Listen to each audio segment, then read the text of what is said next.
Ayan, ika 15 days na itong aking ipinauugat na mulberry. Ayan. So, sa ngayon ay napakaganda yung tubo ng mga sanga niya, mga idol. Ayan o.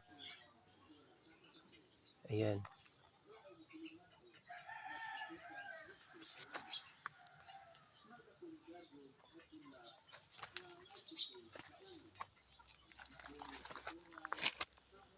Ayan o. So, ang sanga niya may mga bunga, mga idol. Ayan. So, dito ay klarong-klaro yung bunga niya. Ayan. So, ayan mga idol. So, napagandang tanim na mulberry. Ayan. So, ilang araw na ito? So, 15 days. Napakagandang tubo ng mga sanga, mga idol. Ayan.